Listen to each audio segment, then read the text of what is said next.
最高峰應該係6000萬，93、94年啦。因為嗰陣時中國開始開放啦，喺當時係完全唔識得去邊度去 source 呢啲產品嘅，咁我哋咪俾一啲貨佢哋去賣，同而家係完全兩回事。而家係賣翻出嚟啦，當時係進口貨係好珍貴嘅，咁所以我睇中咗呢個市場。如果去到而家2025年去睇做 trading 做呢啲嘢咧，你個 cash flow 要咁大，就聽落就好大壓力啦。周轉幾千萬，但係其實落袋係10%咁樣。但係去翻90幾年嘅時候咧，其實就係一個好好做嘅一個生意。而家已經呢種嘅生意已經冇晒。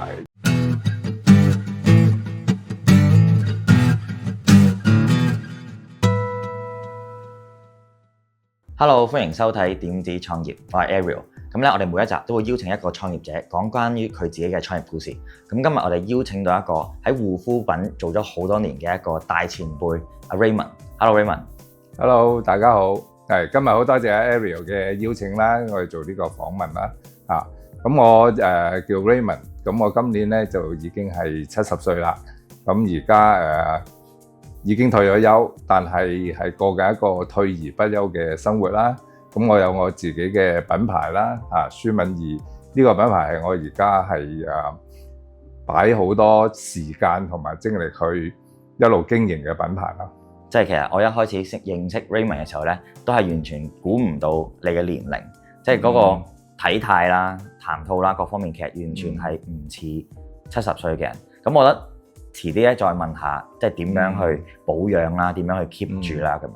咁但係我就想聽下你自己嘅故事先，即係你究竟係點樣去開始呢一個嘅護膚品嘅行業咧？你係咪讀 Chem 啊，讀護膚咧？你個故事係點樣？其實我係本身我係讀設計嘅，咁當然係好早期啦嘅設計啦。咁我喺而家叫做理工大學嘅畢業啦，前身其實係叫做香港工業學院嘅，喺紅磡。我係你師弟啊，師弟隔咗好多年嘅師弟。我哋兩個都係師弟，係嘛？係啊。咁就當然啦，我設計畢業，但係好老實講，其實我一日設計都冇做過嘅。咁反為係一開始就因為喺當時嗰個環境，我哋係做暑期工啦，即係一完咗嘅時候，咁由嗰陣時開始就接觸到一啲唔同嘅行業啦。咁就由嗰個行業一路慢慢一路就開始我自己嗰個事業啦。咁你嗰陣時係點樣嘅機緣巧合會接觸到護膚品呢？其實接觸護膚品係好多年之後嘅事嚟。係啊。最早嘅時候，我首先係畢咗業啦，嗰陣時之後就入一間叫做係做一啲手袋嘅工廠嚟嘅。OK。咁喺當時就好機緣巧合啦，就一個老闆就好需要一個人去輔助佢太太開一間新嘅廠啦。咁係做手袋嘅。咁所以嗰陣時我就開始幫佢手咯，叫做因為我始終都有一定嗰個學歷喺度啦。咁就由嗰陣時開始就接觸手袋嘅行業先嘅。咁然之後慢慢先至一路去轉啦。因為喺當時嚟講最重要嘅就係揾錢啊嘛。我哋就係點樣可以揾到邊度有多啲錢，咁我哋咪向嗰方面去做咯呢樣嘢。咁你本身係咪嚟自一個比較富有嘅家庭啊，定係點樣？因為嗰個年代去可以讀到大學，其實一啲都唔簡單。我哋其實家境都唔係富有嘅，都屬於窮嗰類嘅。咁因為我爸爸係一個廚師啦。咁媽媽就喺當時都冇做嘢，因為我哋有4兄弟姊妹。我係最大嗰個啦。咁所以喺當時生活都唔係話富裕嘅。咁就算我喺理工嗰陣時讀，都係靠自己喺外邊做 part time 嚟去即係叫支撐我自己嘅學費啊，同埋喺學習期間所需要好多嘅費用都係我自己要。你嗰陣時返過啲咩嘅 part time？我記得我第一份 part time 係喺香港賽馬會嘅電話投注嗰度做嘅。嗰陣時係一個全新嘅電話投注，喺嗰陣時啱啱開始建立嘅咁。咁我喺裏邊做咩咧？就係做一啲我哋叫 collator， 即係話係點啲投注嘅錢啊。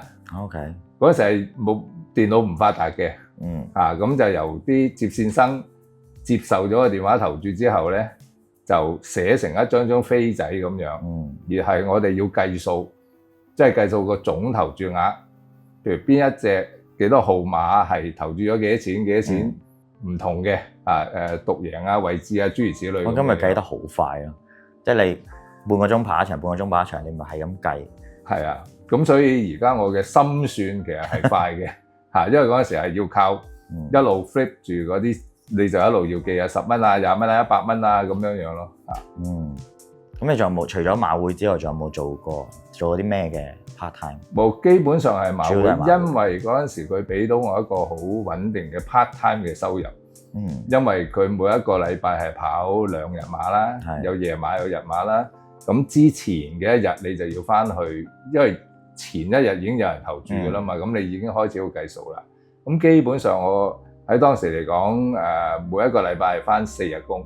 好有趣嘅就係咧，隔咗咁多年咧，即係喺我嗰個年代做暑期工或者做 part time 咧，馬會都仲係一個熱門嘅選擇嚟嘅。係啊，佢因為馬會一個好大嘅機構啦，即係佢好需要好多唔同嘅人，同埋佢出手係比較闊綽啲咯。係，我記得當時我大概係一個月都能夠賺到約莫係800蚊到啦，800蚊咁都算好高嘅。而家講緊係74年、75年嘅時候，係啊，要即刻心算個通脹，呢800蚊嗰陣時一個月計翻，而家應該幾多錢咧？應該都好幾千㗎，應該可能有冇咧？有啊，即係嗰陣時你約莫係8倍到啦，應該每一個月應該6、7千蚊到啦，咁樣樣。咁你係之後點樣去輾轉做完手袋之後，點樣會入咗去護膚品呢一行？其實就中間都有個轉折嘅，因為我去做護膚品就因為嗰陣時係間廠嚟㗎嘛，咁所以累積咗一定嘅經驗啦。咁之後我就做咗2年嗰個廠之後就冇做啦，就轉咗去一間我哋叫 buying office，咁就係 serve 一啲外國嘅客人，佢嚟香港買手袋，咁佢落單，然之後就我哋呢個 buying office 要揾廠去做㗎嘛。咁當時就啱啱興起係咩咧？就係香港開始將佢哋嗰個廠嘅生產轉移入去大陸。就開始叫來料加工嗰個年代啦，咁樣樣。咁所以喺嗰陣時就轉咗去作為一個做手袋嘅買手咯，嘅 buyer 咁樣樣。咁就開始接觸係唔同啲手袋廠嘅廠家咯。因為我係落單嗰個啊嘛，即係你係 procurement 買手，係啦，買手咁樣樣。所以我要將客人嘅訂單就分配去啲廠嗰度去做。咁最後點樣踩咗落去做護膚品？因為完全唔同嘅一個範疇嚟㗎嘛。其實個故事好長啊，希望大家有興趣聽落去啦。可以。咁其實就係即係 Surface 一個猶太人嘅好大嘅客，佢係英國最大嘅手袋嘅 importer。咁所以喺當時就係一路跟住佢咯。OK。咁亦都講少少就係話，我嘅創業都係因為咁樣而嚟嘅。OK， 我想聽喎呢個。呢個就係戲肉啦。點樣可以輾轉去到創業嗰步咧？因為當時我就喺個 buying office 嗰度做買手啦。咁而 serve 最主要都係 serve 呢一個客人，因為佢實在係最大啦。咁我淨係 serve 佢嘅啫。咁所以經過咗1年左右啦，咁嘅大家個相處咧，咁佢覺得，咦？呢個人真係幫得到佢喎咁。所以佢就其實係佢挖角啦，即係同我講就係，似乎我唔係同緊你間公司做生意喎，似乎係同緊你去做喎咁啊，你有冇興趣出嚟同我做咧？咁樣樣咁佢其實好簡單，佢 support 就係佢用訂單去 support 我嘅創業咯。但係嗰陣時佢冇話即係要做啲咩嘅範疇，或者嗰個猶太人老闆佢本身做咩？佢都係入口手袋咯，咁我咪即係出咗嚟就幫佢去做手袋，做手袋，佢落嘅單我咪將佢就俾啲唔同嘅廠去。所以其實等於就係挖咗你出嚟，等你變咗做一個獨立嘅 service provider 或者 vendor 咁樣，佢就淨係同你做生意。係啦，因為佢點解佢要咁做？猶太人係好精明㗎嘛。因為佢通過呢個 buy office，佢計到數就係佢俾嘅錢係10%、12%，但係而家我出嚟，我去同佢做，我只係收佢5%。係，但係喺我嚟講，我覺得係一個創業嘅機會，因為佢嘅單量係非常之大嘅。咁我作為一個即係初創業嘅公司，對我嚟講呢個收入係比我去打工係高好多噶嘛。你收5%都已經大過你喺公司度出份糧，再加可能 sales commission。係啊，大好多好多咯，咁樣。同埋你有個發展啊嘛，咁樣。所以呢個係我創業嘅起步點啦，咁所以我就一路跟住佢啦，咁但係過咗約莫係3年到，咁就佢因為佢同佢大佬係分家。OK。咁所以佢亦都出嚟係做唔同嘅嘢啦。OK。咁我亦都要跟住佢去做唔同嘅嘢啦。咁變咗我手袋嘅生意就慢慢就冇啦。而佢轉咗出嚟，佢係做啲咩生意咧？佢就係做一啲而家我哋好熟悉一個名詞，就係叫做水貨嘅生意。水貨。但係喺當時嘅年代係比較新嘅呢樣嘢。係。咁所以我亦都跟住佢做水貨嘅生意咯。咁而係亦都做呢個水貨嘅生意係我人生叫做賺到第一桶金啦。即係話喺當時我試過一年最高我哋係賺到300幾萬美金港幣。港幣1年300幾。但係要知道喺當時嚟講，一層樓係講緊係120萬。嗰時你幾多歲啊？我記得我當時係28歲。28歲就已經可以揾到當時可以一次過 full pay 3層樓嘅錢。係，好犀利。咁所以係亦都奠定咗我再落去都係自己一路咁樣去做生意咯。係，明白。咁嗰個都叫做係你嘅一個貴人。可以咁講，即係你人生好多個轉捩點，你無論跳出嚟做之後再跟佢做水貨，都係因為呢一個人去帶住啦。係啊，係我人生嘅貴人嚟嘅。咁當然佢亦都教咗我好多嘢啦，即係喺做生意上邊，因為你大家都好清楚啦，就係嗰個猶太人做生意係非常之犀利嘅。咁我只係學咗佢少少。咁樣嘅。咁你覺得喺你回憶中啦，你覺得佢教過你最寶貴或者係最大嘅一個 lesson 係啲乜嘢？喺做生意上，其實佢教我，但係我未必係學得足咯。可以咁講。佢做生意最緊要係個誠信咯。誠信。對我嚟講，佢猶太人，佢雖然係去講價去做生意係好犀利。但係佢一樣嘢，如果佢係同你即係叫做 make a deal 嘅話，咁就係一個 deal。呢個 deal 係唔會再改變嘅。係呢樣嘢，我覺得係我睇其他嘅人係缺少咗呢樣嘢。係喺猶太人嗰度咧，係佢哋係好守嗰個承諾嘅。就算係佢冇同你簽任何嘅文件，佢係講過呢樣嘢，佢都係會兌現嘅。係，雖然佢之前同你係拗得好犀利但係 once 呢樣嘢係決定咗係咁，佢哋就係會去做咯呢樣嘢。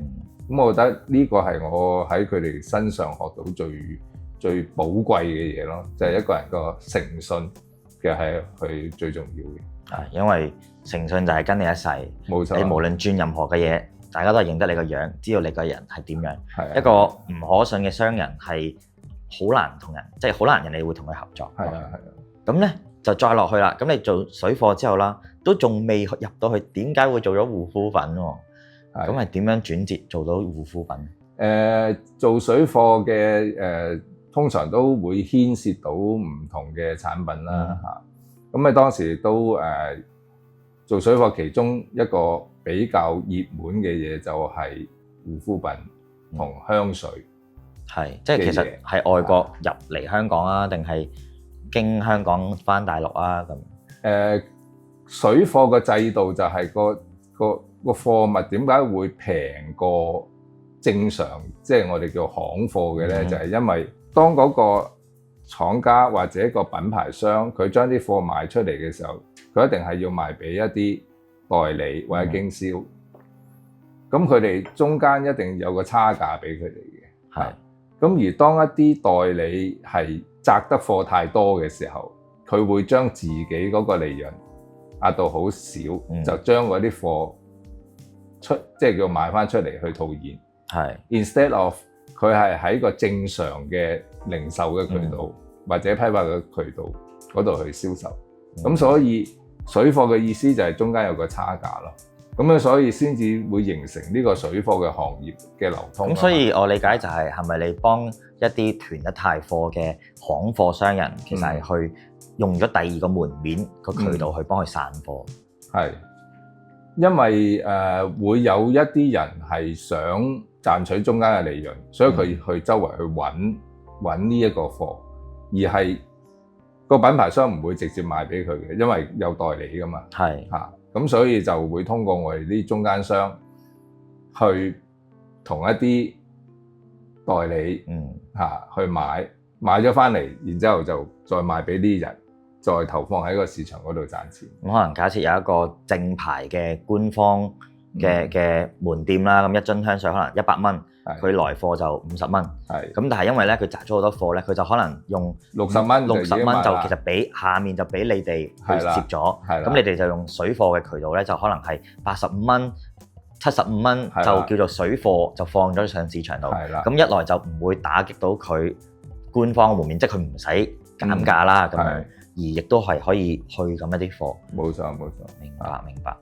咁喺嗰陣時就接觸到好多，尤其是係香水啦、外國大品牌香水啦、化妝品、護膚品。係啦，咁而係喺當時我哋都接觸到因為咁啦，我哋接觸到喺中國，因為嗰陣時中國開始開放啦，咁就做一個免稅嘅市場。咁我哋亦都將啲產品係賣去免稅，因為中國係喺當時係完全唔識得去邊度去 source 呢啲產品嘅，咁我哋咪俾一啲貨佢哋去賣咁樣。咁因而咧就接觸到中國嘅市場啦，咁因為呢個免稅嘅集團喺中國都係即係而家羅湖嗰度咧，即係都係嗰間公司啦。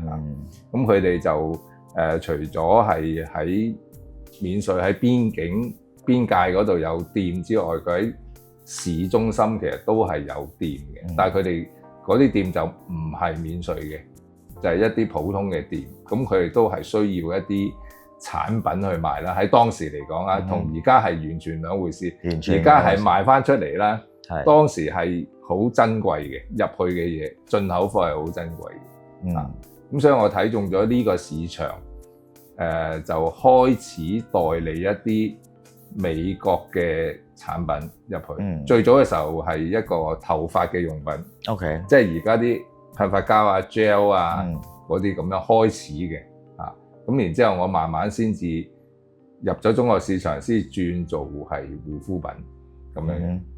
咁你都叫做食正咗成個開放同埋入口大陸，即係大陸起飛嗰個紅利啦，或者係嗰個趨勢喺入邊。可以咁講。咁嗰度嗰幾年係咪就係其實你創業揾得最多錢、起得最快嗰幾年？係可以咁講，係因為喺當時嚟講，我一年做嘅生意最高峰應該係6000萬，喺中國幾多年？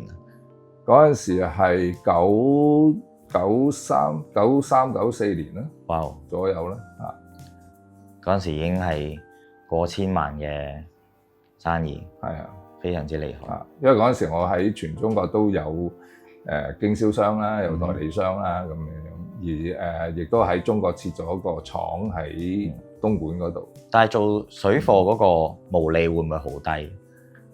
水貨毛利係低，但係個量係好大嘅，咁所以我話點解話我能夠一年有賺到成超過300萬咧？咁因為你做一單可能你個利潤已經去到70萬、80萬都會有嘅嚇，因為講緊係幾百萬個生意嚟嘅一單一個品種嚇。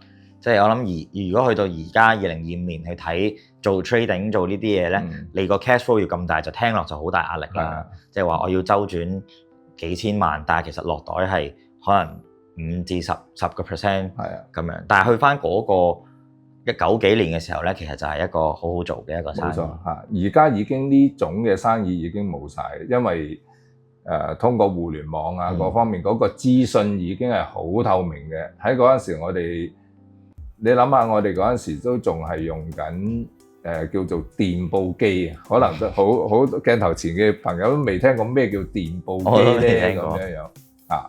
咁佢係嗰陣時係得叫大東電報局有嘅啫。咁你間公司咧，你係要同佢租嗰部機翻嚟。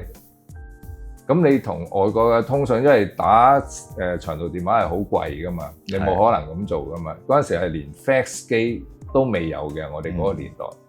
咁你係要做咩咧？喺嗰部機嗰度咧，你就好似打字機咁樣，你將你嘅 message，你就照同個客照打咁。咁你一路打嗰篇嗰個 message 咧，佢就旁邊咧就有條帶啊，即係以前啲電報帶啲好多窿喺度嗰啲咁咧，就會一路走出嚟嘅。係。好啦，咁你打完之後，你就搣咗嗰張嘢，就係你個 copy 啦。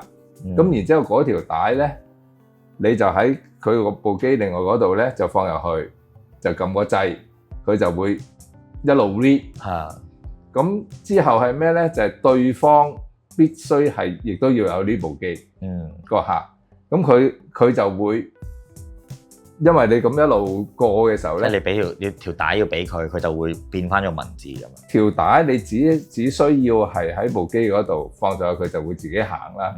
咁而同一時間，對方嗰個電報機咧就會好似自動打字機咁樣，就將個 message 咧就打咗落張紙嗰度。咁所以我哋以前嗰個收 message 嗰個方式咧，就唔係而家咁 WhatsApp 一聲咁就到啊嘛。嗰陣時你朝頭早翻去咧，就會睇啦，哇，好長嘅一卷紙走晒出嚟，咁你就要逐張睇咯，搣佢出嚟咯。呢個係呢個客嘅，呢個客嘅咁樣樣。咁之後點樣再？因為我記得咧，我之前同你傾過偈啦，嗰陣時喺香港都有一個護膚品嘅廠，都有一班員工咁。因為嗰陣時就即係你太太就有幫佢哋煮飯啊，去到嗰個部分。咁係幾時轉咗做喺香港開廠咧？嗰陣時係我哋叫做喺大陸已經去到好後期，因為嗰個經濟嘅問題啦嚇，大陸嗰個亦都啱啱轉型。喺中國嗰陣時係，我記得啱啱淘寶啱啱開始，淘寶即係有啦，20零幾年，應該係2008年左右啦嚇，嗰陣時咁樣。咁我哋覺得喺中國亦都個時間好長，已經幾十年啦。係嚇，咁都係9幾年去到0嚇，應該翻嚟香港咁樣。咁亦都係因為有個朋友啦，就即係一間佢本身間公司就係喺香港上市啦，係國內嘅公司嚟嘅嚇。咁佢哋就好想喺中國開，即係喺香港。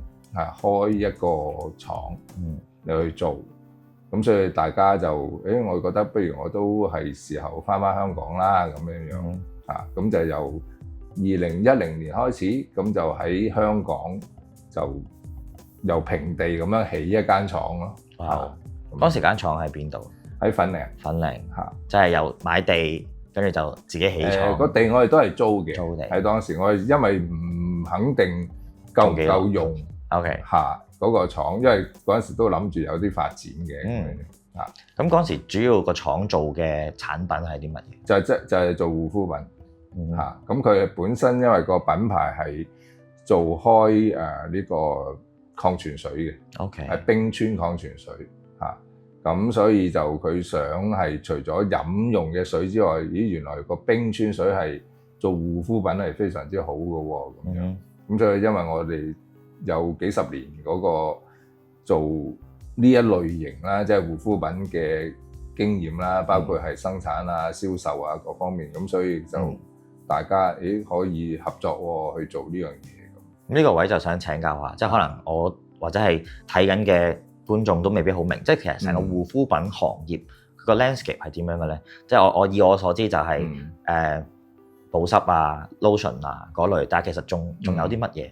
其實護膚品嚟嚟去到而家嚇，其實都係嗰幾樣嘅啫。係，大家都係圍繞住保濕、美白、抗皺，同埋再加多一樣就係對付一啲敏感嘅皮膚。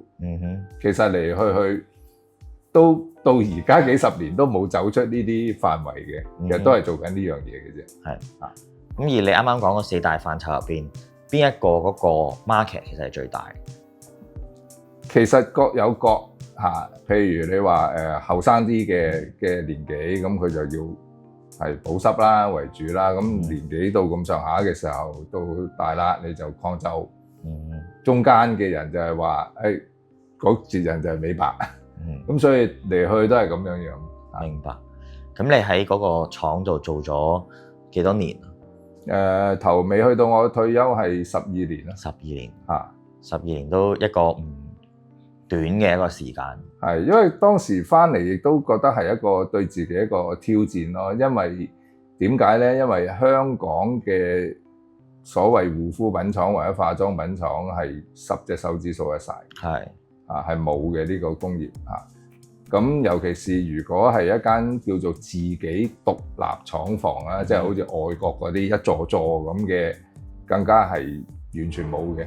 因為通常啲所謂護膚品廠、化妝品廠都係會喺18樓，又話32樓嘅工廠大廈上邊一層樓咁樣咯。係啊，咁所以覺得係對我自己嚟講係一個挑戰咯，可以咁。同埋你之前係即係喺國內周圍跑噶嘛，即係周圍見人啊，做業務啊咁樣。咁而家要翻嚟，好似 station 咗喺一個廠，即係有冇種韞住嘅感覺咧？喺當時候冇，因為覺得係有個好大嘅挑戰喺前面咯。即係因為間廠你要自己設計、自己起，即係揾人起啦，都唔係自己但係你要揾合適嘅人去起，因為你都有成本嘅問題啦。咁你仲要係機器啦，啲機器你要自己親自去外國去訂啦，去體驗機器啦，咁所以翻嚟又要點樣裝好個生產線，點樣行得要暢順啊，咁樣都其實幾對我嚟講係幾有趣嘅呢。但嗰陣時你喺廠嗰個角色係點樣？我其實係睇晒咯，成間廠。CEO 睇晒，係啦。咁嗰陣時係幾多人度啊？員工間廠30幾人啦，因為好多嘢都係自動化啦，咁所以人手唔係咁多嘅。明白。但係嗰陣時個產量30幾人係做緊一年做緊幾多？佢係斷肢計啊，斷。其實我哋一路呢間廠我哋都好老實講係冇用盡佢嘅產能嘅嚇。咁佢一年我哋都計過個數，應該係300萬支左右。哇！其實要出嚟嘅產品 maximum 可以到300萬支。咁講緊係過億嘅生意嘅可以嚇。但係嗰300萬就主要係內銷啊，定係去返國內啊，全球？都係國內為主嘅喺當時嚟講。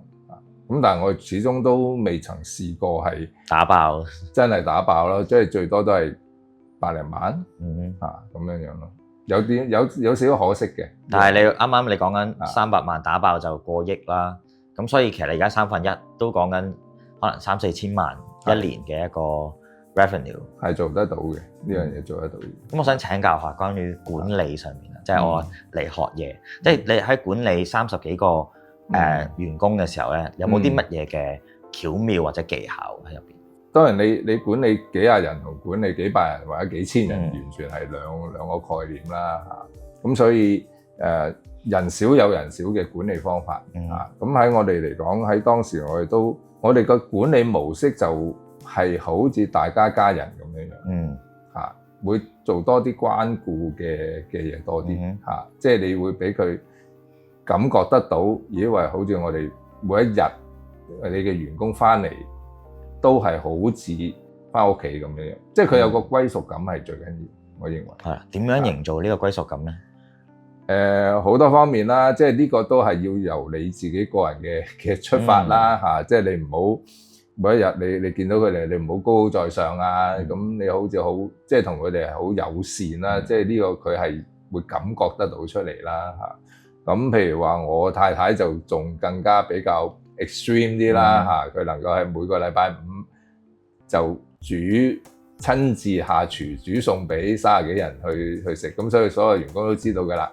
禮拜五就唔需要帶飯翻嚟或者係出去食啊，全部就喺廠嗰度食啦。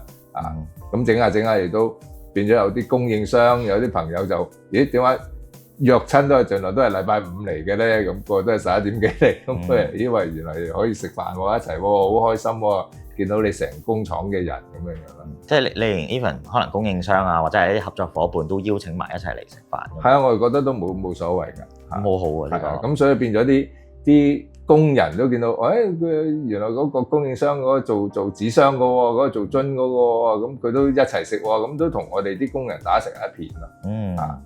咁我覺得呢個氛圍係緊要嘅。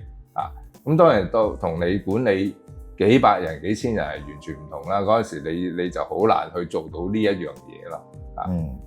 我哋而家講下孫敏儀啦，即係你已經我覺得錢又叫揾夠啦，係咪先？跟住錢永遠都唔會夠嘅。年紀即係又去咗退休嘅年紀啦，咁亦都試過多次嘅創業啦。咁有啲乜嘢誘因驅使到你退休唔去玩而要搞呢個咁樣嘅孫敏儀品牌咧？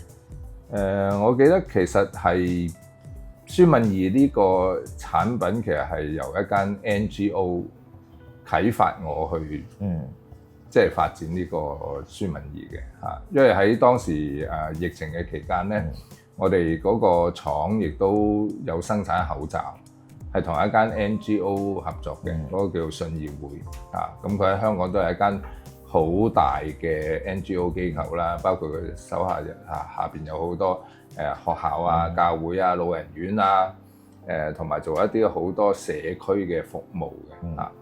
咁喺當時我哋因為合作緊喺度做口罩啦，咁就所以同佢啲幹事就比較傾得埋啦嚇。咁佢就同我哋即係有一日佢問我就話：Raymond，你對護膚品個研究即係都咁耐啦，咁會唔會有一個產品係可以幫到啲老人家嘅皮膚嘅咧？咁我話點解啊？咁我話老人院唔係應該好照顧到啲老人家嘅咩？咁佢話其實即係而家政府所提供俾佢哋去搽喺皮膚上邊嘅係即係幫唔到手啊！佢話好多老人家咧，因為行動不便咧，就變咗身上面長好多壓瘡，甚至乎有啲係啲皮膚係即係直情係爛啊、損啊咁。但係因為佢喐唔到啊，翻唔到身啊，諸如此類，就個情況越嚟越差。咁如一般嘅所謂嘅潤膚膏啊嗰啲咁係對件事冇幫助啊。咁所以佢哋見到啲老人家都幾痛苦嘅有陣時，即係你自己又處理唔到，係咪先？咁外邊嗰啲即係啲護理人員又唔知點樣去幫到你，會唔會有啲產品係得㗎咁樣樣？咁所以因為我喺疫情嘅時間，亦都我哋有生產一啲叫消毒殺菌嘅產品啦，咁都係啲天然嘅產品。咁所以我就如果咁我都應該諗下喺呢方面研究下啦。咁所以好快喺我記得係2個月、3個月就出到一個配方出嚟去試咯。咁最早嘅時候佢哋都肯幫我哋去試啦，俾啲老人家搽佢。發覺效果真係得喎，真係好好喎。咁對修復個傷口啊，各方面都好好喎。咁所以我就更加係有信心去即係再請教一啲呢方面嘅專家啦。咁喺用嘅成分啊各方面，咁因為我係希望係做到係一個純粹係100%全天然嘅產品，即係唔好對皮膚，起碼你就算幫唔到都唔好有傷害先咯。係咁樣樣。咁所以先就出咗呢個孫敏儀嘅產品。而因為佢出嚟個效果到so far而家都係嗰個認受性非常之高，即係可以幫到好多人，真係解決到佢一啲皮膚上面包括過敏啊、濕疹啊、各方面嗰個問題。咁所以我亦覺得雖然為退休咁，但係都應該好咁將呢一個產品去做好咯。咁我想請教啦，即係你已經去到退休年齡再創業啦，你喺嗰個定位或者喺個 strategy 上面有冇啲咩唔同嘅 approach 咧？我覺得個 approach 我係會更加 focus 咯，去做呢樣嘢就唔好太諗得太多，又會點樣橫向又發展又呢樣嗰樣啊，或者係開鋪啊諸如此類。其實用一個最簡單嘅個理念就係你可以點樣幫到有需要嘅人，即係你嘅產品到底係做啲乜嘢嘢嘅，你就完成咗佢，咁就 OK 嘅啦。我覺得唔需要諗得太複雜，所以就係完全 focus 喺個產品，即係個產品得咧，所有 marketing、所有 sales 就會自然埋位噶啦。冇錯。咁你係咪都係用一個比較輕資產嘅 approach， 即係例如廠房人工人員啊，咁嗰啲係點樣去調配咧？而家我係非常之輕資產㗎嚇，我生產我都係揾 OEM 嘅廠，咁但係因為我自己係熟啦，咁所以當我生產嘅時候，我自己都會去參與嘅嚇，咁所以保證個品質啦，呢個第一啦。咁第二就係喺宣傳上面，有我都係側重喺網上嘅宣傳啦，同埋一啲即係就算分銷，我哋都會係傾向一啲網上嘅分銷。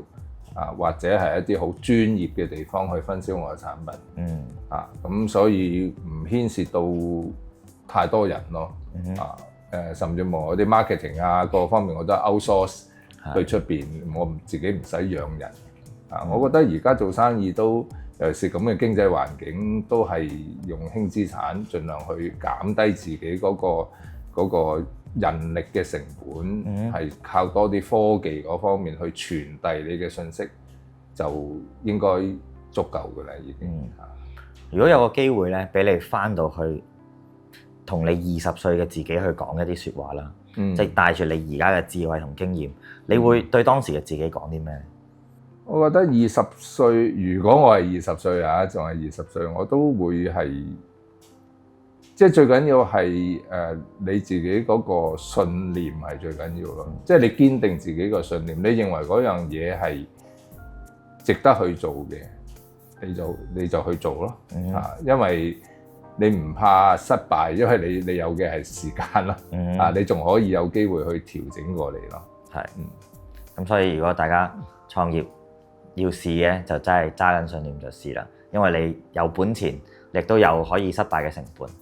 咁我最後又想問啦，即係如果我睇翻你嘅人生嘅故事，中間有好多嘅機遇，即係例如識到嗰個猶太嘅人嘅老闆一個 mentor 啦，撞到中國嘅一個叫做改革開放嘅乜嘢啦。咁你覺得以你而家嘅智慧經驗，如果假如聽朝起身瞓醒，你一無所有，你覺得你有冇信心可以打翻晒呢個江山翻嚟嘅？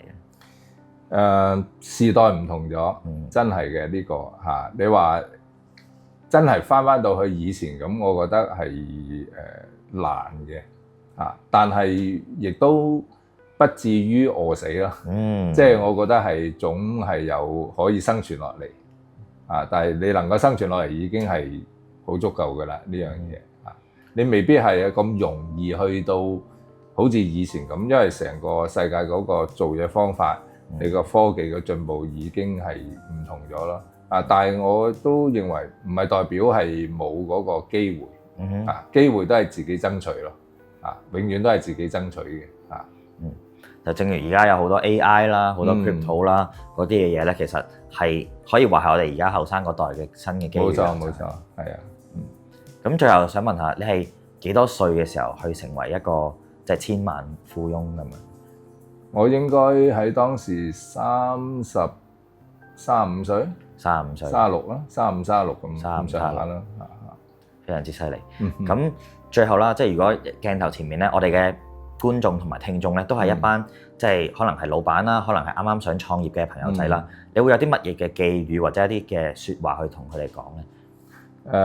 都係好似之前咁啦，積極去面對所有嘅嘢啦，就唔好放過任何嘅機遇啦，因為每一個機遇可能都係會影響緊你下半生或者你整個人生嘅。好，咁今日咧就非常之多謝 Raymond 啦。咁如果你中意睇呢一類型嘅創業訪談影片啦，或者係聽更多嘅創業家關於佢哋自己嘅發家嘅故事啦，佢哋嘅創業嘅故事咧，咁就記得 follow 啦、like 啦、subscribe 啦，同埋 share 俾你啲 friend 啦。咁咧就到呢度，拜拜。